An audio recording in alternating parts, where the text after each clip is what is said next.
just blasting at volume 11 here this morning. So, as the title states, we are doing very quick morning bicep workout. Just gotta get this darn old tripod here set up. Come on, thing. Yeah, I've been slacking a little bit, getting the workouts here this week, but can't really complain about getting some more rest, especially trying to grow the muscles. We'll grow those muscles. You gotta get that rest in. So let's see. Yeah, today we're gonna be doing just some good quick little bicep pump action going. Pump action bicep workout. Sawed off barrel and everything. Super simple. Barely an inconvenience. We'll get some work done here. So we're just spamming this machine today. It's not much, or it's not gonna be like a super intricate workout, but honestly, I've gotten the best gains by keeping it as simple as possible. So we're really just going for failure here.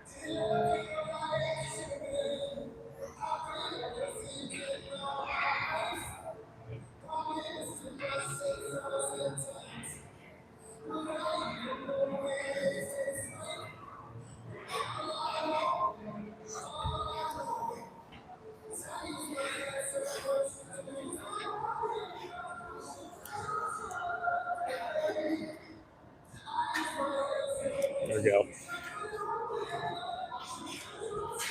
There, we're getting the phone falling there. I was noticing, I was like, what is this, some dynamic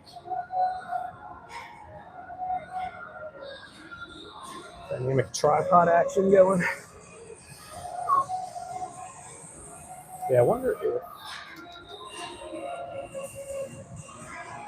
Yeah, the positioning of the machines were a little different before. I was able to get better angles, but a little better angles for the tripod.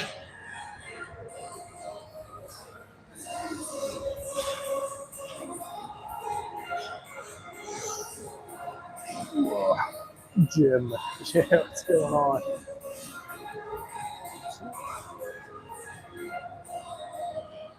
Oh, what's going on, Herb? Unfortunately, I'm not able to read that comment saying there. So, all right, let's get after it. Had a little bit of a warm-up set. Now we're getting into working set here.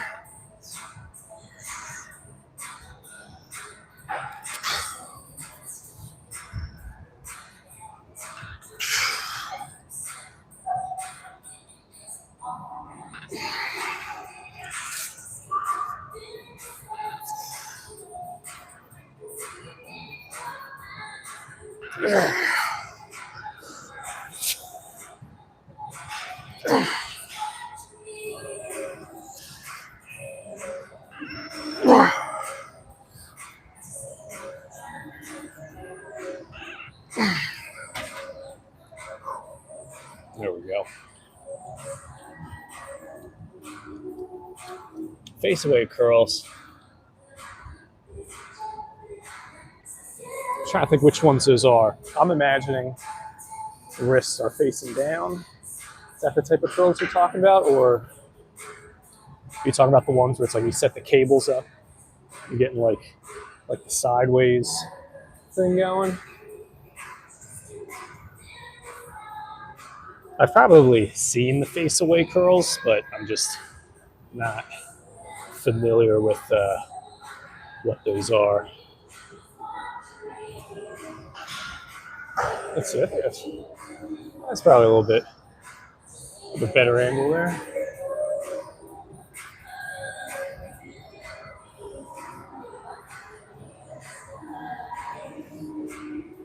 Yeah, it's a little bit hard to see bicep action same exercise, but with dumbbells. Oh, instead of machine. Yeah, I was like, I'm just not really seeing a well-designed version of this machine, except for at this Planet Fitness. And I don't get the opportunity to use it often, so I was like, all right, today we're using it.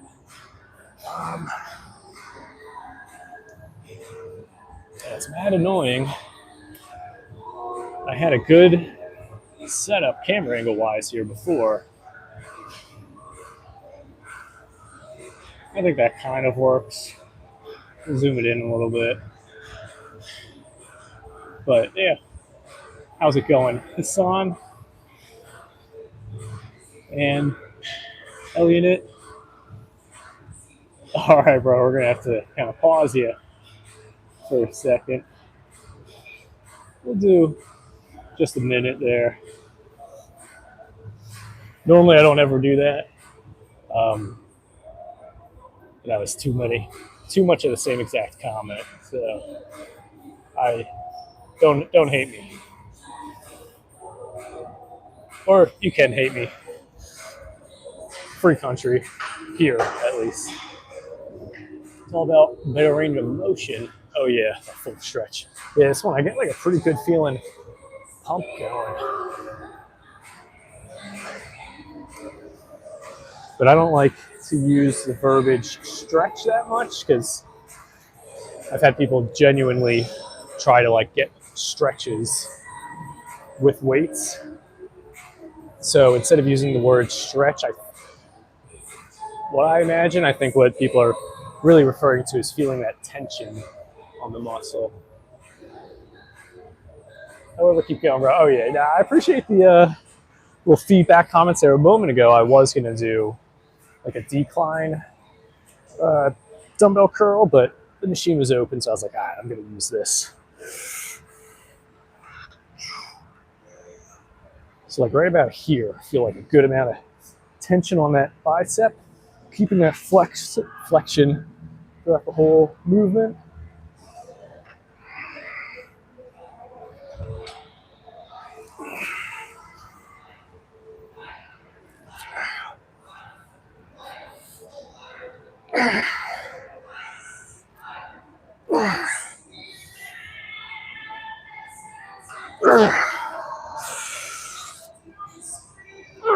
Come on, 9. I'm gonna go one more.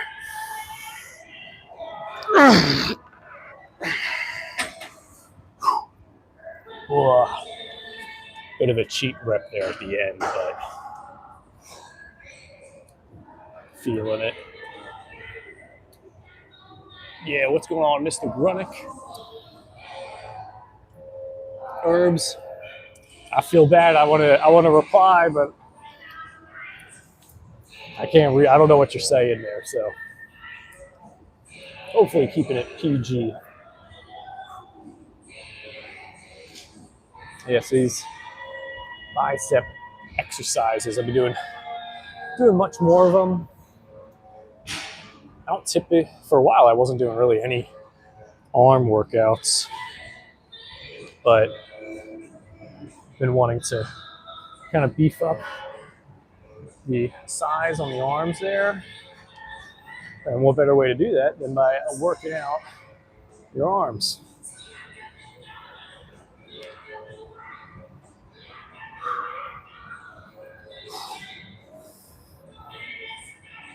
Yeah, I still prefer, I've been liking the barbell curls, but today is a quick day, so sitting, just hitting some curls. Ooh.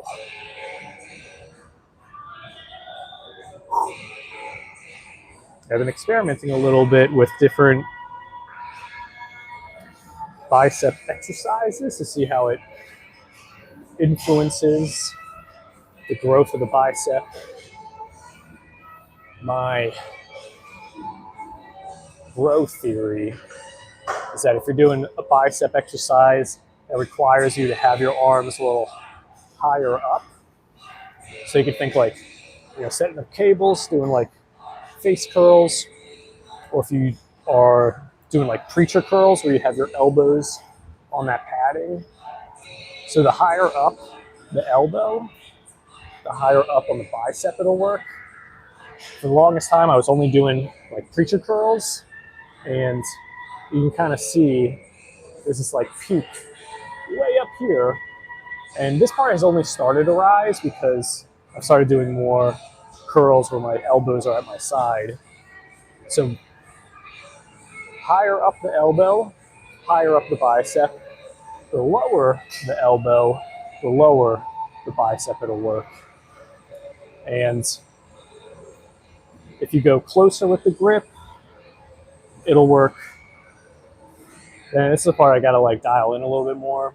So I might be reversing it, but my thinking is the closer the grip, the sharper the bicep. Like if your hands are closer, it'll work more of the inner. Wider, it'll develop more of the width. It's again bro science theory there.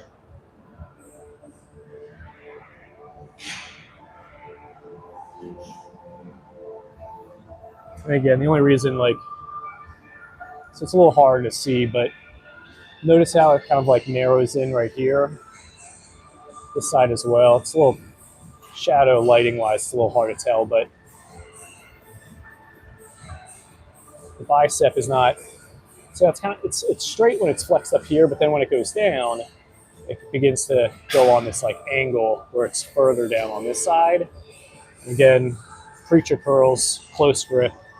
But if it's wider, it'll work more of this outer part. Get a bit of that width going. I mean, I can kind of even see right here, but that's more like brachialis. But it still shapes the bicep, so yeah, not complaining. Move the chest up. Well, we'll be doing some chest and back workouts sometime this week. Well, this week might just be arm focused because we're already at Wednesday. So tomorrow, I do want to hit some triceps and shoulders.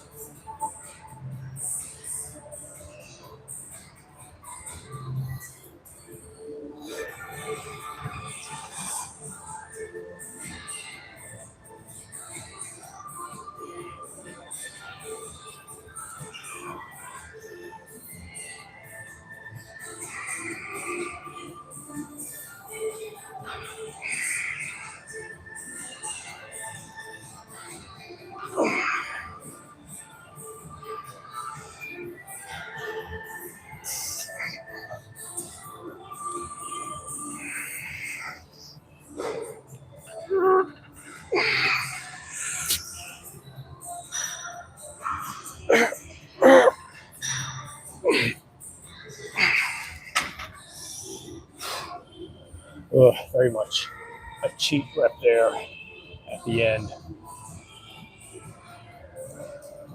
Yeah, I want to get like one more set going. How many macros? We're doing like at least 5 of them. Those real weights. So I've got it set to like 100 on the machine. Who knows? It could be pounds, kilograms, floor bees. We got it set to level 100 on there. So I think it's 100 pounds. That's what it's saying. So, you know what? Now we're going to keep it at 100. I was going to lower it, try to get a little bit more reps going for it. But yeah, we'll keep the weight, get the muscular failure going. What's the point of this? We're trying to grow those biceps so that we can keep the arms looking nice, muscular. What video games? There's a swole guy play. Oh man, we talking. Now we talking. The classics. Big Zelda fan. Puzzle-based video games. Metroidvanias.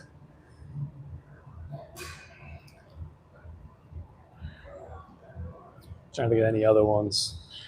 I've got this like little Retroid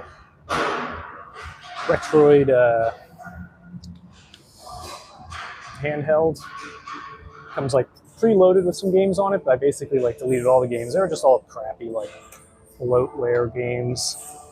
But I've got like PS1, Nintendo 64, PlayStation, Dreamcast. I'm trying to think of some other ones.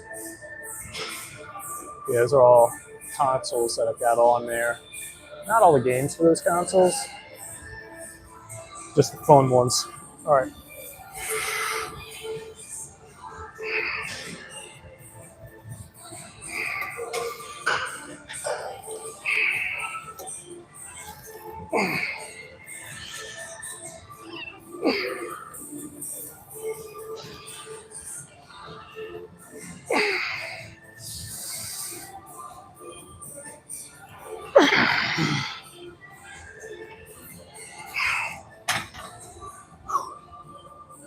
Well, that's all the time we got for today for this workout.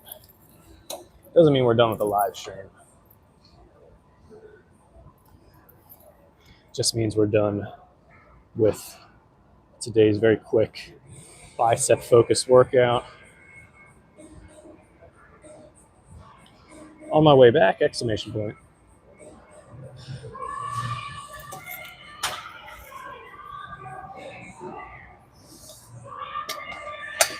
All right, screw it. We're gonna do one more set real quick.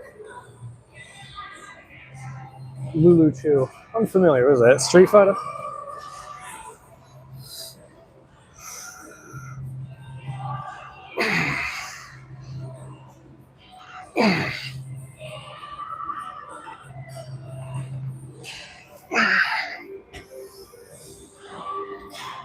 Yeah, I just want to get like feeling that good pump going there. What are the measurements? Measurements for the haircut? I'm not too sure. Like how long's the hair? Let's go. I go to like a hairstylist for.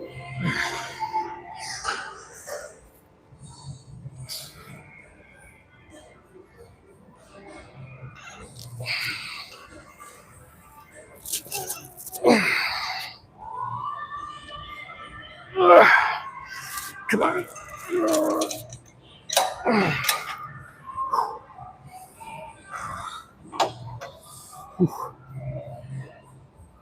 I don't go to Supercuts? Nah. Probably be much more affordable.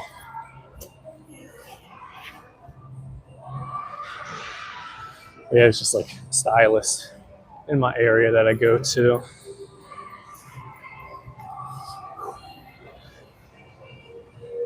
She does a good job, so I find people that do good work. I like to continue to work with them.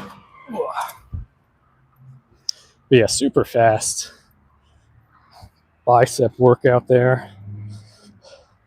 As long as like each repetition, you're really putting in that max effort. And at the end of each set, you're really hitting that max repetition there, like getting to that failure point on the last set. You're gonna trigger some growth.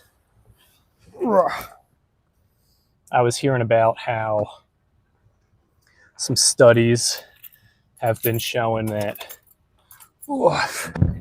if someone has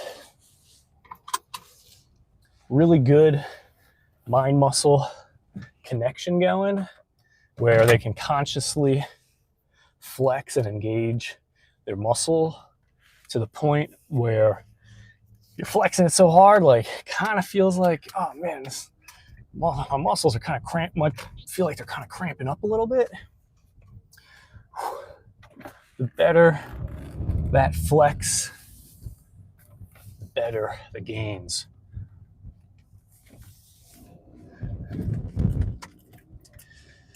Which also means the more you're able to really flex and engage that muscle, the less work you actually need to do to grow it.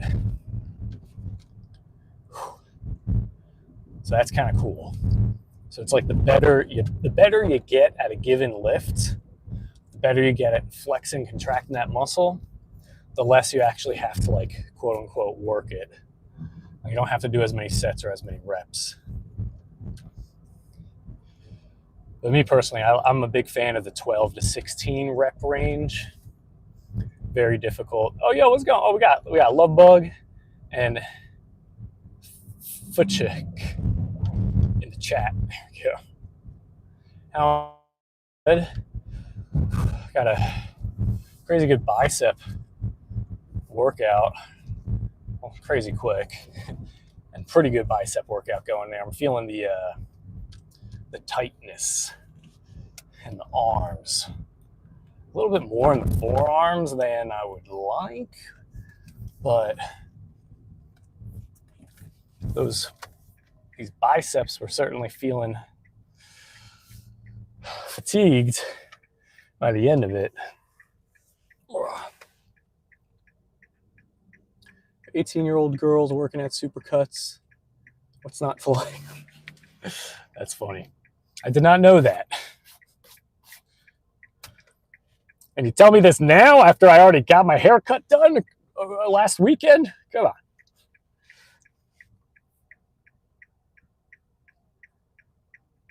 Why do you think flex is necessary? Oh, footage. I see you mentioned the pea protein. I'm going to get to that in a moment. Well, the flex is necessary because, contrary to popular belief, like, you know how a lot of people say, like, oh, you go in the gym to lift weights to break down your muscle fibers so that your body responds by growing more of the muscle. At least from what I've heard recently, that's not necessarily the thing that triggers the muscle growth. It's more so the neurological stimulation of the muscle that begins to trigger this response where it's like, oh, we got to start growing. And the more of the muscle you're able to recruit, the more of those electrical signals are being sent, which means more of those signals is going to create more stimulus for your body to respond by growing more of that muscle. Now, when you're in the gym, you're lifting weights, you're pushing hard. Not that you necessarily need to lift heavy weights, but when you're in the gym and you're pushing yourself, a byproduct, like a result of it is you're gonna, some muscle fibers are gonna be kind of broken down a little bit, but I'm starting to less and less subscribe to the idea that breaking the muscle fibers is what gets them to grow more. Like, that's true for your bones. Like, if you break a bone, not only will the body heal the bone, but then it'll create like an extra, like, dense layer of bone around the area that it broke so that it doesn't break again. But I don't feel like that's exactly how it works with muscles. Like, there's scar tissue that gets built up over time because of the whole breaking down and repairing process. But it's like, are you building muscle or are you building scar tissue type of thing? You know? But I'll be honest, like, I haven't like super like looked into it of what's the exact biomechanical reason or biochemical reason for what stimulates muscle growth. Personally, I've just found that when I'm contracting the muscle as hard as I can, and the last rep for the set is the last rep, like I can't do another one, then I start growing some more muscles. Now, does it have to be 6 reps? Does it have to be 8 reps, 12, 16, 15, 13, 17? Like, as long as the last rep is, your body's like, your muscles are like, I can't, you get to that point where it's like your body kind of stops contracting, then you're good. I just like the 12 to 16 because it's very difficult to get injured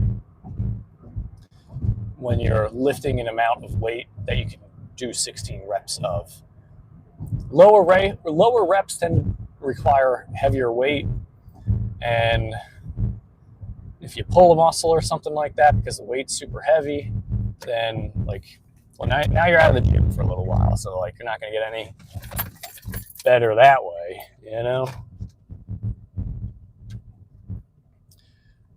So footage. Let's see. Ordered pea protein. Vegetarian. Hardly get 10 grams of protein a day. Oh, yeah.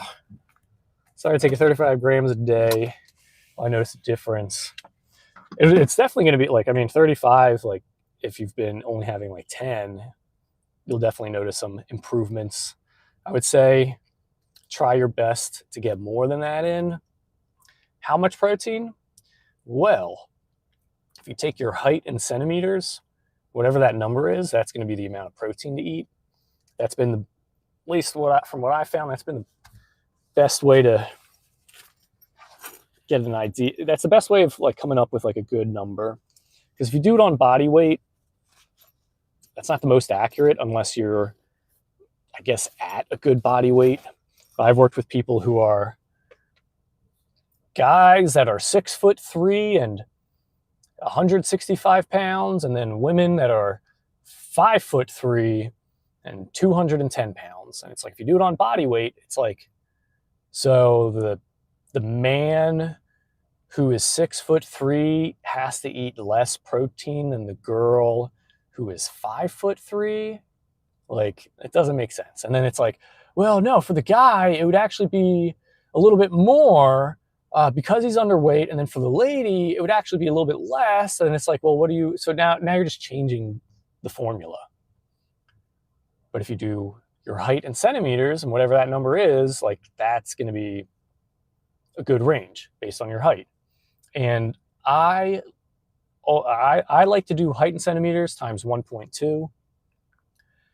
And that number, that's the goal. That's what you want to try to aim for. But the height in centimeters is the bare minimum for the amount of protein. So tricks you can do, you got the pea protein, fantastic.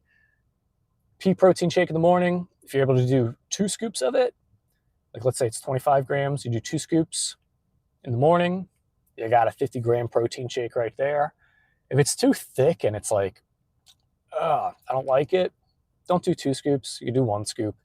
And then just have another scoop later in the day. Have a scoop after a workout, and then a scoop before bed. And it's Alec, that's 4 scoops. But yeah, technically. But if you do 2 scoops per shake, you've only had 2 protein shakes. And at that point, you've had 100 grams protein, not even including the protein that comes from the other foods that you're eating. So it's a good little hack there that you could use. Vegetarian hard. Yeah, it's definitely a bit difficult. If you're fine with eating eggs or egg whites, you do that. A tall carton of egg whites, whole thing is going to be 100 grams protein. It's pretty good. Protein powder expensive. Yeah, it depends on the brand that you order it from. I like to get the big bulk, 5-pound things. I aim for brands where I'm spending maybe $1.25 per 25 grams, or $1.25 per serving. But the serving should be 25 to 30 grams of protein. So if it has 70 servings, it's you could expect to maybe spend about $70 on it.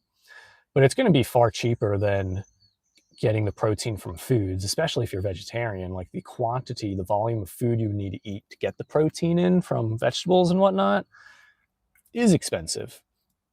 So tall carton of egg whites, for example, might be like between $4 or $6 for a tall carton of egg whites.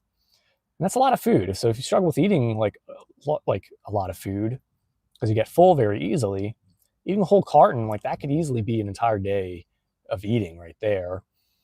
And yeah, you're spending like, let's say $5.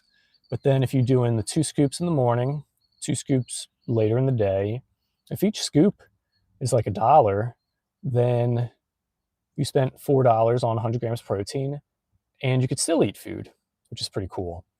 And then for the guys that are like eating meat and stuff, like a pound of ground meat is about 80 to 100 grams of protein, and you're going to be spending like maybe $6 or $8. So $6 or $8 to go to the grocery store, buy the food, drive home, take out the pots and pans, cook the food, put the dishes away, clean the dishes, prep a plate, get a side dish, do the seasonings and the spices, and eat the food, assuming you eat the whole thing. And you're spending like $6 or $8 just for the meat, not including the side dishes or the spices. It's like, that adds up. Or you can have a protein shake for breakfast and then have a protein shake after a workout or before bed. And that's going to be like $4 or $5 for 100 grams. So cost-wise, you end up saving more doing the protein powders, but depends on the brand as well. So need anabolics too. I am not on anabolics. 6'3", 170 lean, okay. I would say check whatever the body mass index is for that. You want to be in a good range. You don't want to be underweight.